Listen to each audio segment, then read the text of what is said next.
उसके पहले कि आप ये वीडियो देखें, मेरी आपसे गुजारिश है, रिक्वेस्ट है कि इस वीडियो को लाइक करिए, हमारे चैनल को सब्सक्राइब करिए, बेल आइकन दबाना बिल्कुल मत भूलिएगा। दोस्तों, हाल ही में G20 का समिट जो था, आपको पता है, बाली में खत्म हुआ इंडोनेशिया में, और भारत को उसकी सदारत मिली, उसकी प्रेसिडेंसी मिली, उसकी अब भारत 1 साल तक G20 को चलाएगा। लेकिन ये CNN का आर्टिकल है जो मैं आपको स्क्रीन पे दिखाऊंगा, और ये CNN का आर्टिकल क्या कहता है? कहता है कि there is a rise of a new power in Asia and it's not China. Exactly क्या बोलता है कि G20's criticism of Russia shows the rise of a new Asian power and it is in China. तो एक joint statement है जिसकी बात करता है कि रशिया को कंडेम करा, साहब, कि रशिया ने यूक्रेन में जो लड़ाई लड़ी थी और लड़ रहा है, गलत है, अग्रेशन है, नहीं करना चाहिए, ये सब बात है। लेकिन जॉइंट स्टेटमेंट में एक सेंटेंस उन्होंने ऐड करा है।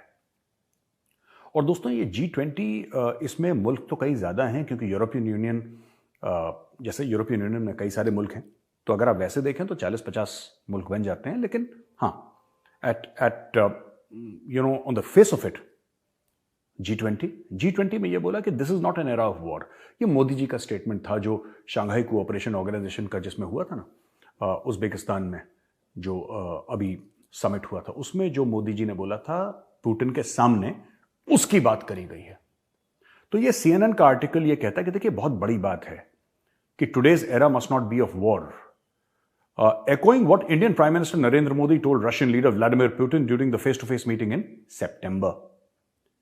ये बहुत बड़ी बात है कि भारत के प्राइम मिनिस्टर का एक बयान लेके जो कहीं और बोला हो, और उसके ऊपर एक पूरा खास जॉइंट स्टेटमेंट बनाया गया हो, ये बहुत बड़ी बात है। और CNN का आर्टिकल आगे चल के ये कहता है कि this resonated very deeply across all delegations and helped bridge the gap across different parties। क्योंकि वहां पे क्या है कि देखिए,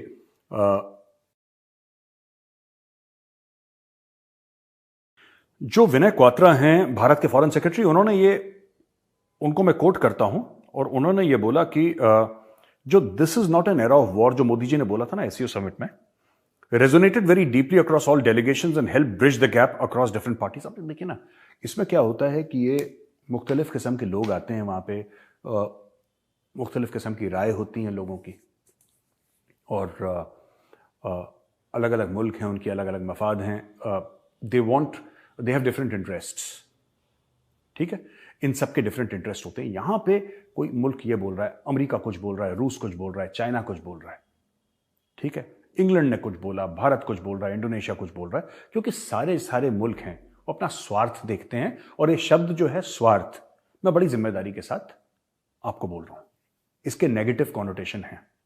लेकिन जहां पे, देखिए दोस्तों, साफ सीधी बात है, जहां पे भारत का फायदा होगा, भारत अपने देश, मतलब अपने फायदे के लिए मोदी जी हैं, कुछ भी करेंगे अगर उनको लगता है कि 140 करोड़ भारतवासियों को फायदा होगा। चीन भी यही करेगा, इंग्लैंड भी यही करेगा। कोई भी देश किसी और देश के फायदे के लिए काम नहीं करता, सारे देश अपने खुद के फायदे के लिए काम करते हैं। एक ऐसे माहौल में, एक ऐसी जिसको कहते हैं गैदरिंग में, वहां पे कोई ये बोले कि भारत एक किस्म से लीडरशिप रोल माना है भारत का, इसीलिए CNN का आर्टिकल मैं कोट कर रहा हूं। एक भारत को ये बोला कि हां ठीक है, और ये मानता है कि जिस तरीके से G20 चला, जिस तरीके से भारत की फॉरेन पॉलिसी चली, जिस तरीके से वहां पे NSA थे, अजीत डोभाल साहब थे, जहां पे डॉक्टर जयशंकर थे वहां पे, और जिस तरीके से मोदी जी ने अपने आप को कंडक्ट करा, ये जो पूरी चीजें हैं साइडलाइन से अगर आप देखें, राइट, वो एक चीज दर्शाती हैं बार बार कि पूरे एशिया में एक महाशक्ति जन्म ले रही है, और जन्म ले चुकी है, और वो चीन नहीं है, वो भारत है। ये CNN, जो एक आप ये कह सकते हैं सबसे बड़ा चैनल कह सकते हैं अमेरिका का, वो ये बात बोल रहा है, ये पहली बार बोल रहा है। And this is indeed a pleasant surprise, जो कि फॉरेन पॉलिसी वॉचर्स हैं मेरी तरीके से, जो स्टूडेंट हैं जियोपॉलिटिक्स के लिए, मुझे लगता है कि उनके लिए बहुत बड़ी बात है। ये आर्टिकल ये भी कहता है कि as New Delhi deftly balances its ties to Russia and the West, Modi analyst say is emerging as a leader who has been courted by all sides, winning him support at home while cementing India as an international power broker। Bharat जो है वो balance करने की कोशिश कर रहा है, ठीक है। भारत रूस के साथ भी अच्छा है, भारत अमेरिका के साथ। ये रूस और अमेरिका की तो प्रॉब्लम अभी शुरू हुई है, कोल्ड वॉर के बाद तो इनकी ज्यादातर कोई प्रॉब्लम थी नहीं, और नेटो ने तो ये बोल दिया था कि वहां से खतरा है ही नहीं है। तो अभी रूस जब चढ़ दौड़ा यूक्रेन के ऊपर, तब जाके परेशानियां शुरू हुई हैं। And all these things are not more than 1.5 years old। Russia को तो ठंडे बस्ते में डाल रखा था वेस्ट ने। अभी ये सडनली जागे कि यार नेटो कहां तक पहुंच सकता है, इनके इतने टैंक्स हैं, इतनी आर्टिलरी है, यहां से इन्फेंट्री है, ये स्पेशल फोर्सेस है, ये नेवी है, ब्ला ब्ला ब्ला। अब जाके ये जागे हैं। वेस्ट तो काफी हद तक सो रखा था जहां तक रशिया की बात थी। उनको तो लग रहा था कि प्राइमरी थ्रेट जो है, अब इंडो पैसिफिक के लोग बात कर रहे थे, इंडो पैसिफिक का क्या मतलब है, इसका मतलब क्या है इंडो पैसिफिक का? देखिए साफ सीधी बात है, the threat is China. For India, for the west, for everybody the threat is China. But problem क्या है? प्रॉब्लम यह है दोस्तों कि अब थोड़ा सा इनको यह लगा कि ठीक है, रशिया की तरफ भी देखना पड़ेगा, क्योंकि यूक्रेन जो है वो तो यूरोप की चौखट पे है। You can not ignore Russia. तो अब इनको थोड़ी सी ये जग गए हैं, ठीक है, ये लोग जग गए हैं। अब इससे हुआ क्या है? भारत रशिया से बात करता है, भारत अमेरिका से बात करता है। चीन रशिया से बात करता है, चीन अमेरिका से बात ही नहीं कर सकता, क्योंकि उनकी अनबन हो रखी है। जस्टिन ट्रूडो के साथ क्या करा शी जिनपिंग ने, आपको पता ही है, हम बता चुके हैं आपको पहले। लगभग बदतमीजी पे उतर आया शी जिनपिंग, लगभग, राइट। कहने की बात सिर्फ इतनी सी है दोस्तों कि इंडिया इजराइल से भी बात करता है, इंडिया ईरान से भी बात करता है, और दोनों मुल्क भारत की सुनते हैं। वो सऊदी अरब से भी बात करता है, वो कतर से भी बात करता है, वो ईरान से भी बात करता है, इराक से भी बात करता है। यानी कि ये जो दुनिया भर में लड़ाइयां हो रखी हैं दो गुटों के बीच में, ठीक है, अब ईरान और इजराइल आपस में दुश्मन हैं। ईरान और पैलेस्टीन आपस में इनकी नहीं बनती, लेकिन भारत की दोनों से, भारत की सबसे बनती है। और यही जो ये आर्टिकल है यही कह रहा है कि जिस तरीके से भारत एमर्ज हुआ है global power broker, I don't think power broker is the correct term to use, but हां, डिप्लोमेटिक हेफ्ट इतनी बढ़ गई है जब से मोदी जी प्राइम मिनिस्टर बने। देखिए भारत की डिप्लोमेटिक हेफ्ट पहले भी थी, लेकिन जिस लेवल पे मोदी जी ले गए हैं, मुझे नहीं लगता कि कभी पहले भारत के 75 साल इतिहास में कभी ऐसा हुआ है। और इसका यह भी कारण है कि we have a very very capable, मैं थोड़ा सा ना 2 मिनट दोस्तों लगा के मैं आपको समझा दूं कि भारत की डिप्लोमेटिक जीत हो क्यों रही है। देखिए साहब, ऐसा है कि इंडिया आज की तारीख में डिप्लोमेटिक विन्स इंडिया की बहुत हैं, जीत रहा है। कारण यह है कि डॉक्टर जयशंकर केपेबल हैं, इसमें कोई शक नहीं है। Doctor Jaishankar is an outstanding diplomat, इसमें भी कोई शक नहीं है। लेकिन जो उनको मोदी जी से सपोर्ट मिला है, डॉक्टर जयशंकर पॉलिटिशियन नहीं है, उनकी कोई कॉन्स्टिट्यूंसी नहीं है।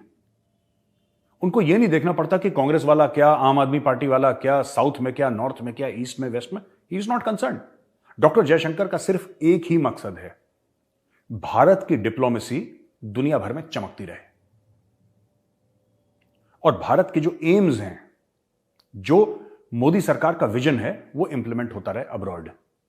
उनका सिंगल लाइन का एक ही एजेंडा है। अब जब आपको सपोर्ट मिलता है प्राइम मिनिस्टर मोदी जैसे प्राइम मिनिस्टर का, जो प्राइम मिनिस्टर मोदी हैं, उन जैसे प्राइम मिनिस्टर का आपको सपोर्ट मिलता है, जिनकी पार्लियामेंट में मेजॉरिटी है, जो इतने बड़े लीडर हैं, right. I don't think independent India has seen a prime minister like Modi, ये मैं ऑन रिकॉर्ड कहना चाहता हूं। तो फिर क्या होगा कि आपका परफॉर्मेंस अच्छा होगा ही होगा, और ये हमें देखने को मिल रहा है। ये G20 का ये आर्टिकल है जो हमने इधर डाला है। अब हम एक दूसरे मुद्दे पे आते हैं। बहुत ही बढ़िया चीज हो गई, एक रॉकेट फायर करा था, स्काईरूट करके कंपनी है। स्काईरूट करके जो कंपनी है, उसने रॉकेट कल फायर करा, और रॉकेट ने अपने सारे पैरामीटर जो थे वो उसने कंप्लीट करे। प्राइवेट कंपनी है, तो जैसे यूएस के पास स्पेस एक्स है और ये एलॉन मस्क कहता रहता मैं रॉकेट छोड़ूंगा, ये तो इंडिया ने भी ये काम शुरू कर दिया और सक्सेसफुली कर दिया। छोटा रॉकेट था, बड़ा रॉकेट नहीं था, लेकिन हो सकता है 6 महीने के बाद और बड़ा रॉकेट चला जाए। इसके बारे में ज्यादा लोगों को पता नहीं था। अचानक एक दिन ब्रेकिंग न्यूज आई कि यार 10 दिन के बाद ये होने वाला है, और अचानक वो रॉकेट फायर करा।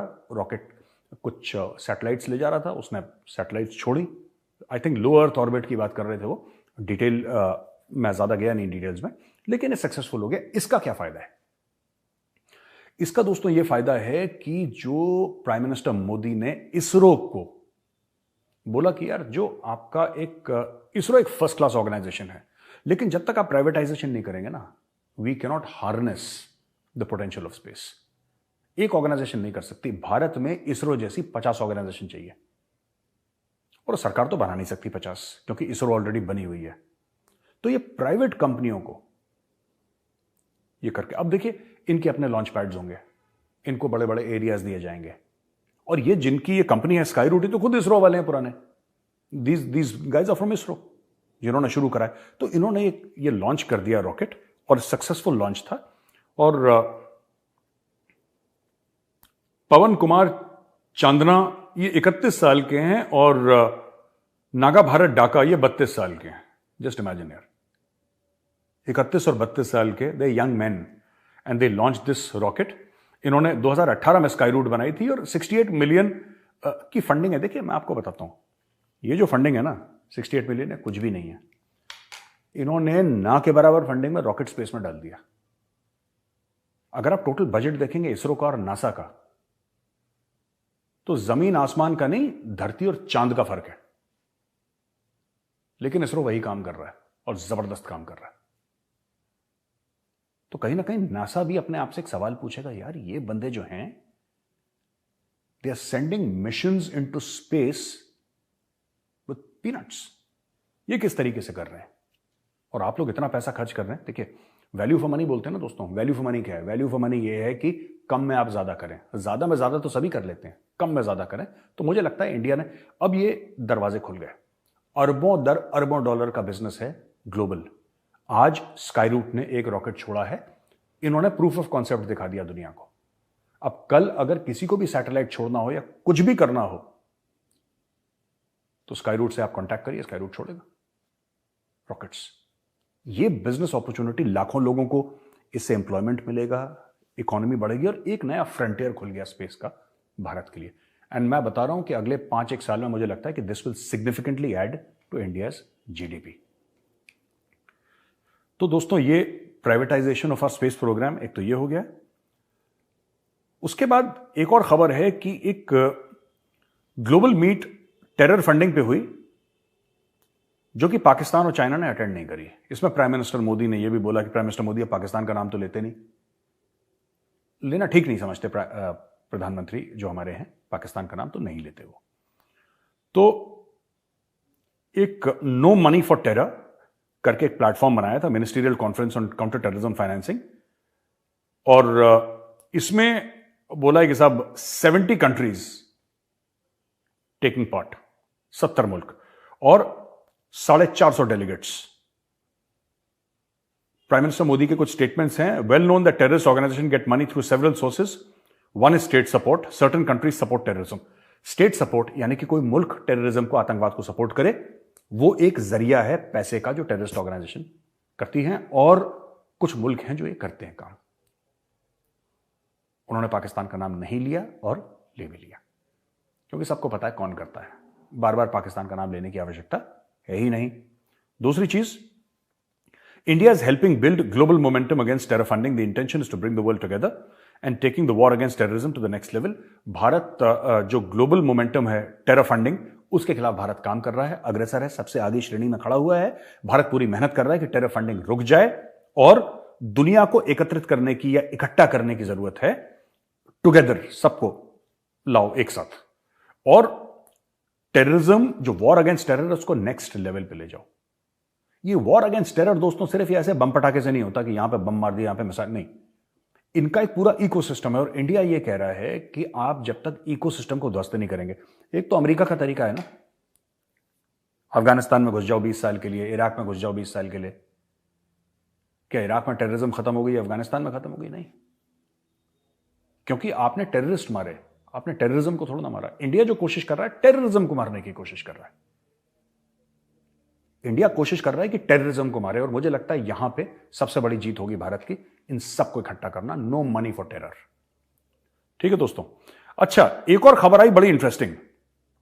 कि आयतुल्ला खुमैनी, जिसने वो 1979 में रेवोल्यूशन हुई थी ना ईरान में, आप सबको याद होगा, उसके पहले तो बड़ा वहां पे ईरान, वहां पे राजा वाजा हुआ करता था ईरान में, और सब कुछ ठीक ठाक था, बड़ा मॉडर्न स्टेट था। उसके बाद खुमैनी आए तो जितने भी मुल्ला आए थे, इन लोगों ने वहां पे राज करा। फिर उसके बाद तो कहते हैं उसका घर जला दिया। जिसने शुरू करा था, उसका जो एंसेस्ट्रल हाउस था, they burnt it. Protesters in Iran have set fire to the ancestral home of the Islamic Republic's founder, Ayatollah Ruhollah Khomeini, 2 months into the anti-regime protest movement. तो ये उन्होंने शो करा कि जनाब वेस्टर्न एक मरकजी province, I don't know, लेकिन France 24 ने खबर कवर करी है और बोला है कि ये जो खुमैनी की इमेजेस हैं, जो लीडर है वो दाढ़ी वाला, जो हर जगह उसकी इमेजेस, उस पर लोगों ने आग लगा दी है। और ये जो चीजें हैं, काफी लोगों को डेथ सेंटेंस भी दिया गया, काफी लोगों को सजाए मौत भी सुनाई गई है।